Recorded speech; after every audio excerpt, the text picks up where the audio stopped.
बाथ्रा बुंनानै जिबायदि आन्दलनजों जोंखौ गोदौग्लाबहोदोंमोन, जोंखौ किसुमान बाथ्रा बुंनानै खोमोन थिया थिया खालामदोंमोन आरो बेबायदिनो जोंनि सिगांनि NDFB-नि मानाव गेदेर बिटिआरनि डिपुटि चिफ गबिन्द बसुमतारी सारमोनाबो बेबायदिनो गोबां NDFB-आव बोसोन आरो बिथोन होनानै गोबां बर'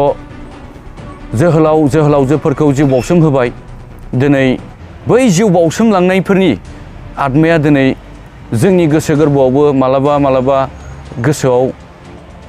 सिखांफैयो। बे हिसाबै जों बुंनो हायो जे बर'नि जि समयसाफोर, बै समयसाफोरा सुस्रांजायागौमानि जों NLFB-आबो सरकारजों सावरायनायाव गोसो मोदोम जिउ होनानै बाहागो लागोन होननानै आं दिनैनि नैबे प्रेस मिटनि गेजेरजों साफ्रोमबो बर' रायजो राजा बिथांमोननिसिम आं गुरैयै खावलायहरो। आरो लोगोसे जोंनि जि माहारियारि आफादफोरा आलादा रायजोनि थाखाय सोमावसारदों, बे सोमावसारनायाव साफ्रोमबो बर' रायजो राजाफोरखौ आं खावलायहरो जे गोसो मोदोम जिउ होनानै फैबाय थानाय समफोराव आलादा रायजो मोनागौमानि जों सोमावसारबाय थागोन होननानै आरो साफ्रोमबो बर' रायजो राजाया बाहागो लागोन बा लाबाय थानांगौ होननानै आं NLFB आफादनिफ्राय गुरैयै खावलायहरनाय जादों। गोजोन्थों। मैया जि बारग' NLFB-फोरनो जि 2 लाख रां होदों आसाम सरकारा, दा बेहाय जि नोंथांमोननि जि NLFB, जि दा गोथाङै थानाय जि NLFB, दा नोंथांमोननिसिमबो बेबायदि खौरां हरदों होननानै जों खोनानो मोनदोंमोन 2 लाखनि थाखाय मा बुङो? बेयो सैथो। आसाम सरकारनिफ्राय पुलिस डिपार्टमेन्टनिफ्राय जोंनो मोनसे नटिस हरदों आरो बेखौ जोङो गोसो गोथारै जोङो बजबनानै लादों। बिथांमोननि खावलायनायाव जोंहा गोजोननाय दङ। दिनै गोजोननाय दङब्लाबो जोंनि जि बर'नि समयसा, बै समयसाफोरखौ जों बिथा खालामनानै बिथांमोननि खावलायनाय लेखायै जों थांनो हायाखै, जों नुजाहैनो हानाय नङा होननानै जोङो मोनसे जोंनिफ्रायबो अफिसियेलि जोङो बिथांमोननो नटिस हरनाय जादों। जों बेखौ एक्सेप्ट खालामनाय जायाखै, मानोना जोंहा चेयारमेननिफ्राय लानानै बर'लेण्ड आर्मिफोरसिम जोङो गोबां सावरायलायनाय जादों। नेसनेल काउन्सिलाव जों सावरायलायनाय जादों। साफ्रोमबो जोंनि मावथिफोरा बुंदों जों बे 2 लाख थाखाखौ जों लानो हानाय नङा, खारन जों बे 2 लाख थाखानि थाखाय जों सेक्रिफाइस खालामनो फैयाखै आरो जों बे 2 लाख थाखाखौ लानानै जों बर' रायजो राजाफोरखौ जों गोसोआव गुलुं गुजुं खालामनो जों सानाखै। बिनिखायनो जों दिनैसिमबो क'क्राझार NLFB सान्दामारि केम्पआव आरो नैबे जोंनि उदालगुरि सनाय डिजिटेड केम्पआव जोङो दिनैसिम NLFB-नि सोद्रोमाफ्रा 600 जननिबो बारा जों गसंथानानै दङ आरो नैबे 2 लाख जायफोरा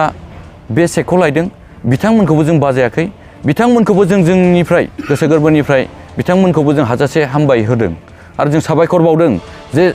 बे 2 लाख फैसाखौ बेकाराव बाहायालासिनो मोजां खामानियाव बाहायनानै लानानै नैबे समाजजों, हारिजों, गामियाव गोरोबफ्लेनानै समाजनि जौगानाय खामानियाव जेन मावलांनो हायो आरो बेबायदिनो फैबाय थानाय जोंनि जि बर'नि समयसाफोराव बिथांमोना सिभिलियान जानानै, सिभिल ससाइटियाव थानानै गासैबो बर' रायजो राजाफोरखौ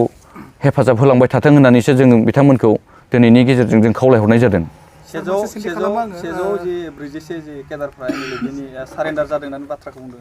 सारेन्डार जानायनि बेलायाव मा बुंगोन? जे 141 मैया मा बुंगोन? दा बे खोथाखौ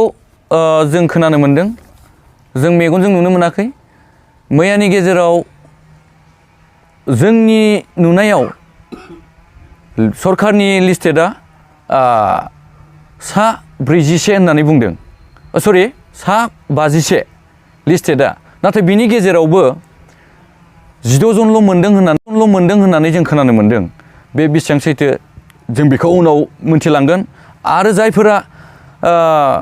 बुंदों 181 बिथांमोना सारेन्डार जाहैदों होननानै, नाथाय बेखौ जों खोनानो मोनदों जे जायफोरा बेकारै थानाय बर' सेंग्राफोरखौ लानानै थांनानै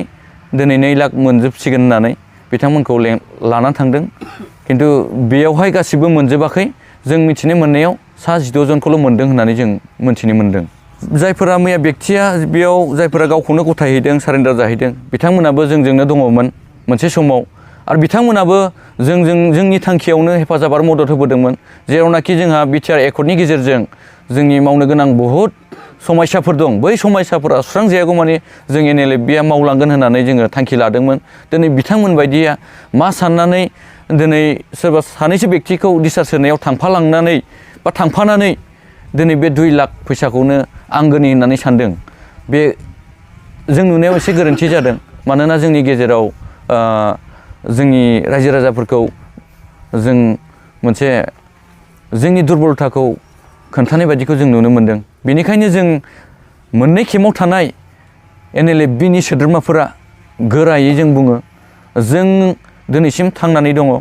आरो जों बेबायदिनो सरकारजों जों सावरायनायाव गोसो मोदोम जिउ होनानै जों सावरायगोन होननानै जों खोथा होदों सार बेजों लोगोसे दा नोंथांमोननि साननाया मा जुदि नोंथांमोननि बे थानायखिनि जिखिनि NLFB मोना बेनि बेलायाव मा बुंनो सानो बिनि बेलायाव आं रोखायै बुंगोन जों बुंबोबाय थादों सिगांनिफ्रायनो जों थाखा फैसानि थाखाय गावखौनो सेक्रिफाइस खालामनो फैयाखै हारिनि जि गांनाय उखैनाय बैफोर आबुं जायागौमानि दिनै NLFBआ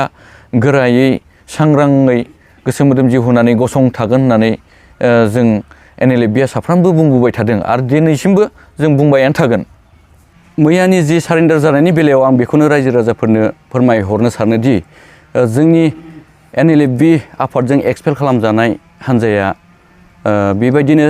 सा 51 जनसोल' होननानै जों मिथिदोंमोन नाथाय बिथांमोना 141 होननानै बानसावबाय थादों बिथांमोना बबेनिफ्राय फैखो जों बेखौ मिथिया ओमफ्राय जों मिथिनो लुगैयो जे मैयायो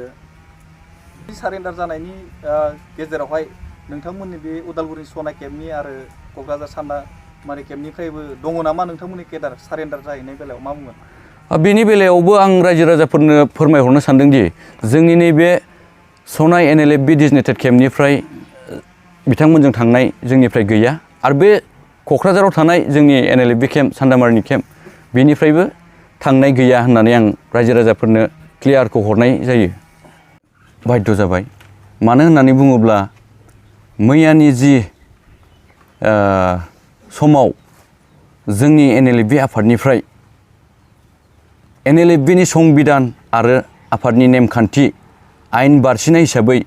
जाय बेक्तिखौ थांनाय बै 2023 मेनि 2 तारिखआव जाय बेक्तिखौ नेशनेल काउन्सिला सावरायलायनानै आफादनिफ्राय एक्सपेल खालामनाय जादोंमोन बा डिसचार्ज होनाय जादोंमोन बिथांमोना फैयै फैयै नै मैयानि दिनाव आसाम सरकारनि सिङाव थांनानै सारेन्डार खालामहैबाय बिथांमोननि बे सारेन्डार जानायाव जोंहा बुंनांगौ जेबो गैया जोंहा गोजोननाय दङ दिनै बुंनो गोनां बाथ्राया बिसोरदि गोबां मोखां बिजाबनि गेजेरजों बा निउस चेनेलनि गेजेरजों NLFB आफादखौ एज ए हल फोजोबबाय होननानै फोसावदों आरो NLFB आफादा दिनैनिफ्राय थानाय नंला होननानै बेबायदिनो गोबाङानो बानसावदों आरो बेबायदिनो रायजो राजानि गोसोआवबो गोबां सोंलु सोमजिखांदों बिनिखायनो दिनै जों नैबे प्रेस मिटखौ जों दिनै होनो गोनां बाध्य जादों थांनाय मैयानि जि समाव national liberation front of Boroland NLFBजों जायफोर बेक्तिया डिसचार्ज होजादोंमोन बिथांमोना मैयानि समाव आसाम सरकारनि सिङाव थांनानै गावखौनो सारेन्डार खालामहैनाय जादों जों बेखौसो खावलायोदि बिथांमोनजों थांफानाय जायफोर सोद्रोमाफोरा सरकारा जि अनसुंथाइ होदों बे अनसुंथाइखौ जेन समानै मोननानै बेबायदिनो समाजजों गामियाव थांनानै संसार जाहैफिननो हानाय बायदि समाजनि ओनसोलनि जौगानाय खामानि मावनो हानाय बायदि बिथांमोना साफ्रोमबो सुबिदाखौ मोन्थों जों बेखौसो गुरैयै खावलायदों आरो लोगोसे आं बेखौनो खावलायहरोदि जोंहा NLFB हिसाबै क'क्राझार सान्दामारि केम्पआव दिनै उदालगुरि जिल्लानि सिङाव थानाय सनाय डिजिनेटेड केम्पआव जों NLFBआ जिरायनानै दिनैसिम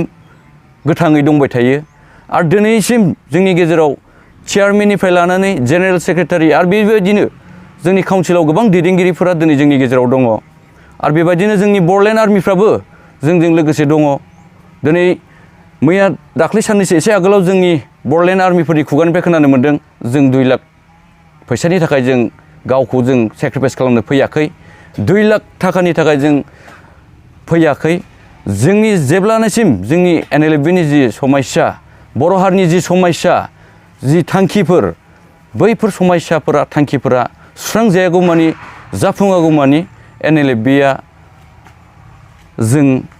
NLFB हिसाबै गसंथानानै थागोन होननानै जों दिनैनि गेजेरजों दिनैनि नैबे ससियेल मिडियानि गेजेरजों रायजो राजाफोरखौ खावलायहरोदि आरो लोगोसे फैबाय थानाय समफोराव जि बर'नि समस्या दिनै बुंनो थाङोब्ला दिनै बिटिआर एकर्डनि गेजेरजों माखासे दफाफोर दं मावफुंजायै दफाफोर दिनै NLFBआ बैफोर बाथ्राखौ बुंबोबाय थादों दिनै एरिया एक्सटेनसननि बेलायाव जों NLFBआबो भारत सरकार आसाम सरकारखौ नारसिनबोबाय थादों दिनै गहपुर सिमुलगुरिसिम सिमा बारायबाय होननानै दिनै गोबाङानो बुंदों आरो खुगाजोंल' बुंबाय थादों अफिसियेलि मावनायखौ जों नुनो मोनाखै दिनै